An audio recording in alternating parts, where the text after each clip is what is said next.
Democrats moving full speed ahead with the impeachment, setting a vote tomorrow to impeach President Trump for the second time.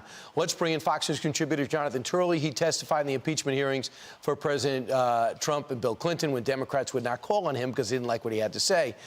So here we go. The House they're going to have no debate, a simple vote on Wednesday. How does this play out?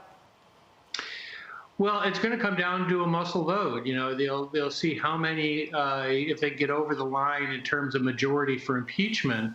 What is a real shame is that we're not going to have a very deliberative process. There are some very serious issues here.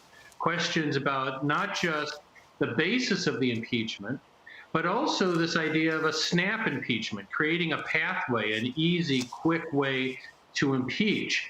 It's ironic because in the last impeachment, I chastised the Democrats for impeaching on the thinnest record in the shortest period of time of any presidential impeachment.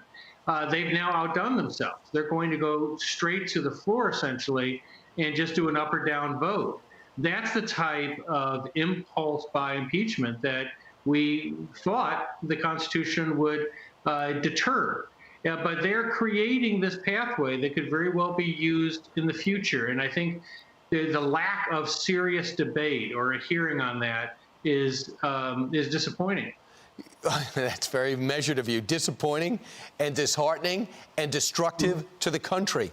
But I digress. Chuck Schumer is exploring a possible workaround using the authority granted in 2004, where two Senate leaders in 2004 reconvened the Senate in times of emergency.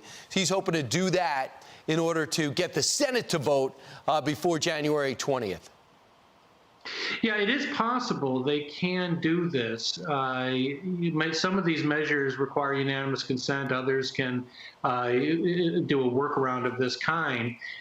The real question, the immediate question for Congress is whether they should go down this path. And, you know, Senator Manchin showed real leadership in saying that he considered this ill-advised. It is a test of leadership that I'm afraid President-elect Biden has thus far failed. I mean, he can come forward and say it's time to unite this country.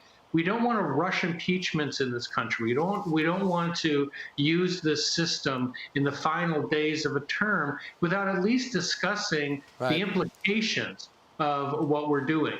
Jonathan, I agree with you, and good job, Joe Manchin. Parler filed a lawsuit yesterday against Amazon accusing the company of an antitrust violation after they cut its web services, and everybody else followed suit. Do they have a strong case? Well, they have a case. It's very hard to make out these antitrust cases. They take a long time. They're very expensive.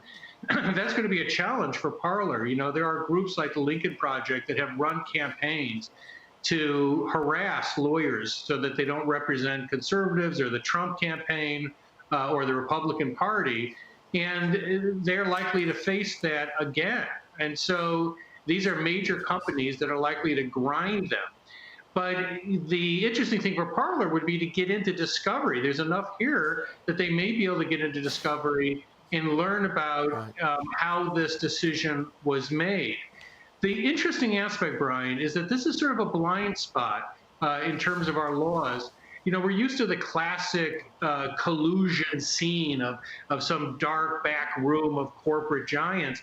But what we've seen is that you can have effectively a state media by default. You can have people that essentially get the message. You've seen that in the mainstream media. You've seen that in these companies. They might not have to collude in any direct sense to achieve this uniformity of action. And the result is a serious blow to free speech.